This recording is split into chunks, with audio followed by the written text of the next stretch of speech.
नाज़रीन कराम अस्सलामु अलैकुम।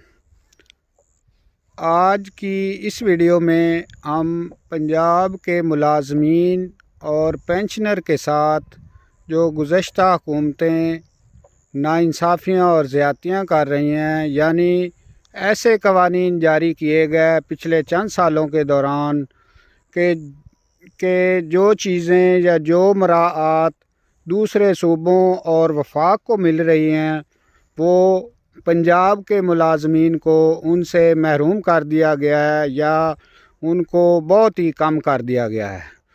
तो इस हवाले से सोचा कि एक वीडियो बना दूं और उसमें आप अपनी आरा ज़रूर देना कि क्या वजह है कि पंजाब के मुलाजमीन को इन नाइंसाफ़ियों और ज़्यादतियों का सामना करना पड़ रहा है।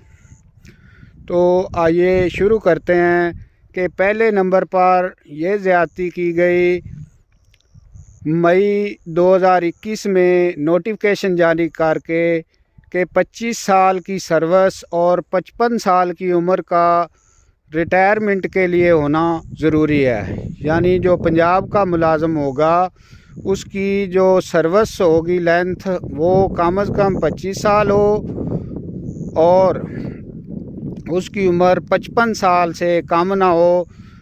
यानी 55 साल उम्र होगी तो तब वो रिटायरमेंट ले सकता है और उस वक़्त उसकी सर्विस का 25 साल होना भी ज़रूरी है।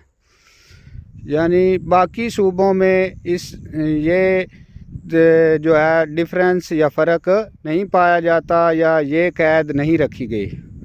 दूसरे नंबर पे है कि लीव इन कैशमेंट और LPR का कानून जो कि 1 जून 2023 को पंजाब भर के मुलाजमीन के लिए यानी पंजाब भर के सिविल मुलाजमीन के लिए लागू कर दिया गया।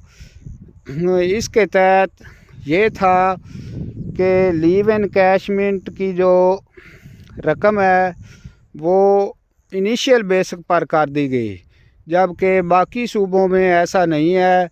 ये सिर्फ पंजाब के मुलाजमीन के साथ ये नाइंसाफ़ी की गई और LPR का कानून भी इस लिहाज से लागू कर दिया गया कि 15 महीने पहले LPR के लिए भी जो है वो अप्लाई करना होगा और आखिरी जो साल होगा LPR वाला उसमें उसको इनिशियल बेसिक पर सारी मराद दी जाएंगी। यानी 1 साल के लिए उसकी छुट्टियां भी गईं और अगर वो छुट्टियां अवेल करता है यानी पैसे भी गए और अगर छुट्टियां अवेल करता है तो उसको इब्तदाई यानी पहली स्टेज पर लाकर उसके मुताबिक जो उसके अलाउंसेस वगैरह बनेंगे उन पर उसे जो मराद दी जाएंगी। तीसरे नंबर पर यह है कि नए रिटायर्ड होने वाले मुलाजमीन को पेंशन 17.5% इजाफे के साथ वो नहीं मिलेगी। यानी जो इस साल 2023 के बजट में इजाफ़ा किया गया 17.5% पेंशन का, तो वो 1 जुलाई से पहले जो लोग रिटायर हुए हैं तो उनको तो इसका बेनिफिट मिला, लेकिन बाद वाले जो मुलाजमीन हैं रिटायर होने के यानी जो 1 जुलाई से बाद रिटायर होंगे उनको 17.5% पेंशन से महरूम कर दिया गया।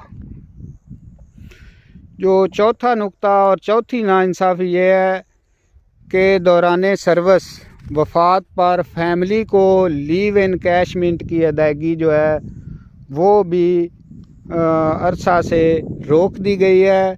यानी दौरान सर्विस अगर कोई मुलाजम फौत हो जाता है तो उसको लीव इन कैशमेंट की अदायगी नहीं की जाती।